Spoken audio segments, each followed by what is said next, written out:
अस्सलाम वालेकुम स्टूडेंट्स, कैसे हैं आप सब। उम्मीद है खैरियत से होंगे। जनाब, मैं डिस्कस कर रहा था new book first year Sindh board exercise 11.4 start करने से पहले कुछ आपको थ्योरी बताऊंगा मैं।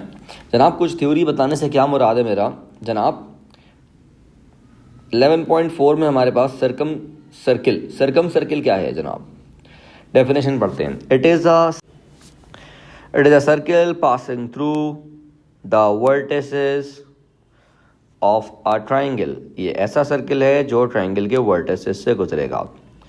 It's centre is called circumcentre. English में भाई समझ तो आ रहा होगा ना, उर्दू में तर्जुमे की ज़रूरत तो नहीं है भाई। ये एक ऐसा सर्किल है जो ट्राइंगल के कोनों से गुजरेगा। इसका सेंटर सरकम सेंटर कहलाता है, जो कि इंटरसेक्शन होता है किसका भाईजान, परपेंडिकुलर बाइसेक्टर्स का। किसी भी साइड का आप परपेंडिकुलर बाइसेक्टर बनाएं तो इनफैक्ट ट्राइंगल में 3 साइड्स हैं तो 3 परपेंडिकुलर बाइसेक्टर्स बनेंगे।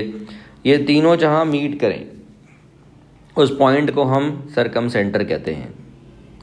इसका जो रेडियस है उसका नाम रखा गया जनाब सरकम रेडियस, और इसका जो डिनोट किया जाता है वो कैपिटल आर से डिनोट किया जाता है। तो जनाब ये सर्किल है, ये ट्राइंगल के कोनों से गुजर रहा है, और कैपिटल आर का जो फॉर्मूला होता है वो होता है जनाब ABC/4 डेल्टा, या फिर इसके 3 फार्मूले और हैं, A/2 sine alpha, B/2 sign beta और C/2 साइन गामा। जनाब, अगर आप चाहें तो आप ट्राइंगल के परपेंडिकुलर बाइसेक्टर्स बना सकते हैं। तो जनाब ये हमारे पास ट्राइंगल है, ठीक है जी। अब इस ट्राइंगल के हमने बनाने हैं परपेंडिकुलर बाइसेक्टर्स। तो परपेंडिकुलर बाइसेक्टर्स से क्या मुराद है कि भाई 90 डिग्री पे बनेंगे। तो 90 डिग्री पे बनेंगे और बिल्कुल मिडिल से बनेंगे। तो जनाब ये हमने मिडिल से बिल्कुल 90 डिग्री पे बना दिए परपेंडिकुलर बाइसेक्टर। परपेंडिकुलर का मतलब है 90 डिग्री पे होगा। तो जनाब ये कहीं यहाँ से गुजरेंगे, हो सकता है थोड़ी सी मिस्टेक हो गई हो मुझसे। तो जनाब ये बिल्कुल 90 डिग्री पे और मिड पॉइंट से। तो ये वाला जो पॉइंट है जनाब, ये हमारा सरकम सेंटर पॉइंट कहलाता है। आगे चलते हैं जनाब। इंस्क्राइब्ड सेंटर या इंस्क्राइब्ड सर्किल क्या होता है पहले ये देख लेते हैं। इट इज़ द सर्किल, ये एक ऐसा सर्किल है जिसके ऊपर साइड्स ऑफ ट्राइंगल जो हैं वो क्या होंगी जनाब, टेंजेंट होंगी। तो जनाब सर्किल जो है वो अंदर होगा, ट्राइंगल जो है वो बाहर होगा। इसका जो सेंटर है उसको हम इंस्क्राइब्ड सेंटर या फिर शॉर्ट फॉर्म में इन सेंटर कहते हैं। इसका जो पॉइंट है, जो इन सेंटर का पॉइंट है, बेसिकली वो इंटरसेक्शन होता है। किसका इंटरसेक्शन होता है जनाब, एंगल बाइसेक्टर्स का। एक ट्राइंगल में भजन 3 एंगल होते हैं, उन तीनों एंगल्स को आप बाइसेक्ट कर दो।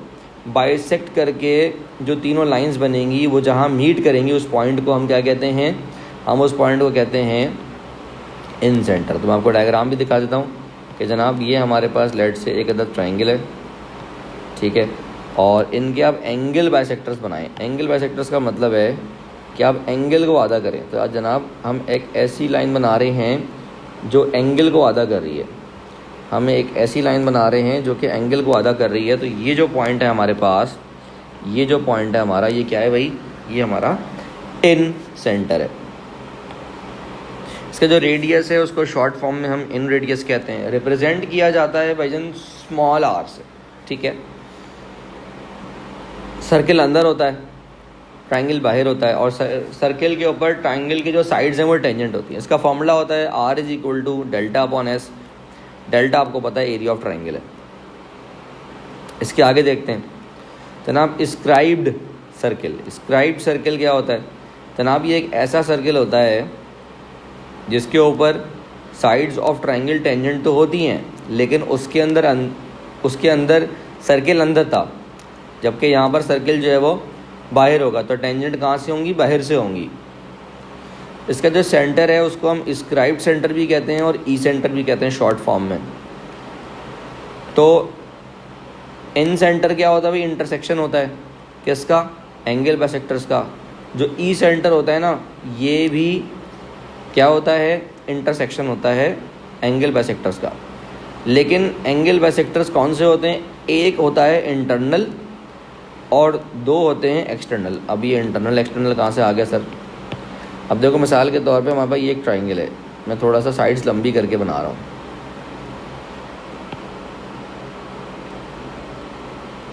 ठीक है। अब मैं आपसे कह रहा हूँ कि जनाब इनके जो एंगल्स हैं ना उनको आप बाइसेक्ट करो।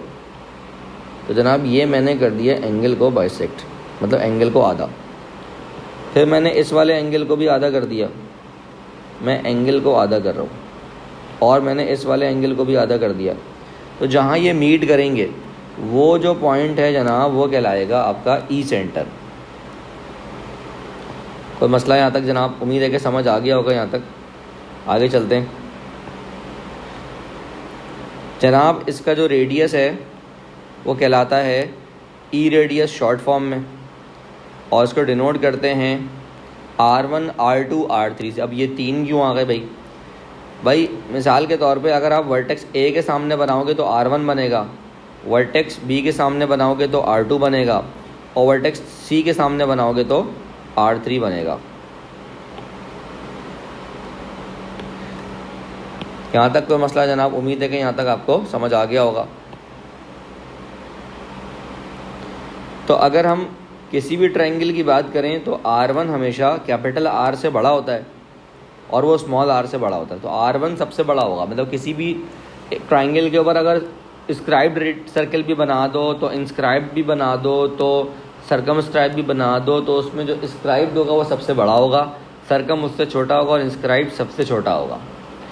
अगर साइड्स की एतबार से बात करें, जो साइड सबसे बड़ी होगी उसके अगेंस्ट जो सर्कल बनेगा उसका रेडियस सबसे बड़ा होगा। अभी देखें वर्टेक्स ए के ऑपोजिट बना हुआ है सर्कल।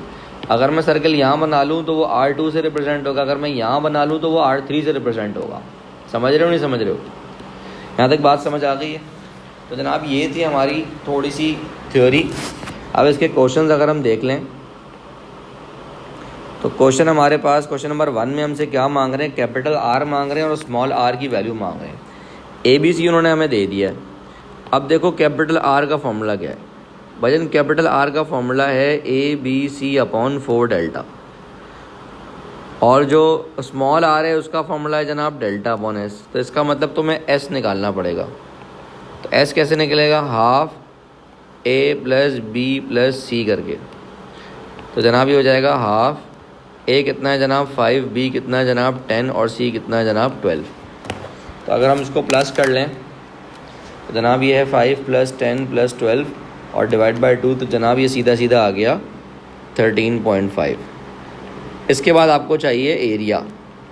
तो जनाब एरिया का फॉर्मूला तो बच्चे को मालूम है, 11.3 में आपके भाई ने पढ़ाया भी था। तो जनाब ये था जनाब s - a s - b s - c। तो जनाब ये हो जाएगा 13.5, ये हो जाएगा 13.5 -5, फिर ये हो जाएगा 13.5 -10 और ये हो जाएगा 13.5 -12। डेढ़ होशियारी से परहेज़ करें, पूरी वैल्यू कैलकुलेटर में डाल दें। तो आप चाहें तो स्टेप्स बढ़ा लो। तो 13.5 × 8.5 × 3.5 × 1.5 जनाब ये आ गया 602.4375। अब भाईजान इसका आप ले लो रूट। तो रूट जब आप लेंगे इसका तो ये आ रहा है जनाब आपके पास 24.5446। तो आपके पास a की वैल्यू तो है, तो a की वैल्यू कितनी है जनाब आपके पास? a आपके पास है जनाब 5, b आपके पास है 10 और c आपके पास है 12, और जनाब डेल्टा की वैल्यू आपके पास है डेल्टा की वैल्यू आपके पास है 24.5446। तो जनाब ये डाल देते हैं हम 5 × 10 × 12 और डिवाइड हमने कर दिया 4 × जो भी हमारी आंसर वैल्यू थी। तो हमारे पास आंसर तैयार है 6.111। जनाब यहाँ पर डालेंगे डेल्टा की वैल्यू 24.5446 अपॉन s। s कितना है भाईजान? 13.5।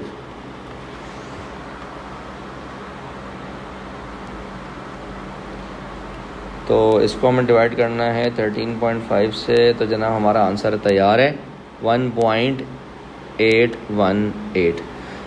यहाँ तक समझ आ गया जी? उम्मीद है समझ आ गया होगा यहाँ तक।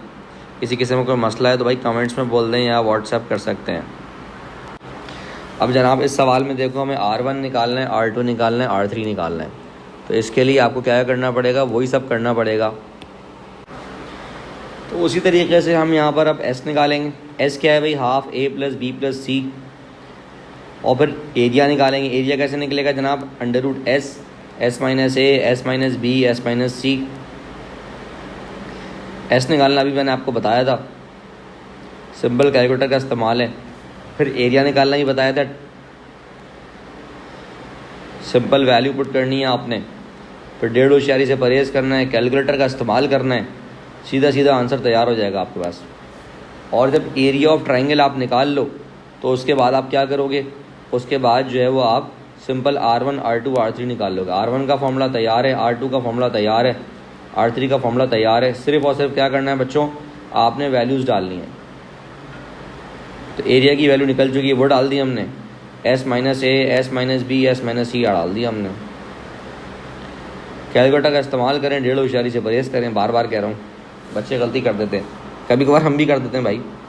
तो आप यहाँ पर एक ख़ास बात देखो कि मैंने आपको बताया था कि कैपिटल R की वैल्यू बड़ी होगी। तो आप देखो कैपिटल R बड़ा है और स्मॉल r छोटा है, वैल्यू छोटी है। सर आपके बता रहा हूँ, हमें तो पता है कैपिटल R बड़ा होता है ना। और आप यहाँ देखो कि जो साइड बड़ी थी उसका रेडियस बड़ा आया है। तो आप देखो R3 बड़ा आया है, R2 उससे छोटा आया है और R1 सबसे छोटा आया है। तो जनाब ये थी हमारी वीडियो जिसके अंदर मैंने आप लोगों को 11.4 में जो रेडियस निकालना है वो आपको सिखाया है, बेसिक क्वेश्चंस करवाएं। उम्मीद है कि समझ आया होगा। फिर भी कोई प्रॉब्लम है तो भाई हाजिर है। मिलते हैं इंशाल्लाह नेक्स्ट क्लास में। अपना ख्याल रखिएगा जी। अल्लाह हाफ़िज़।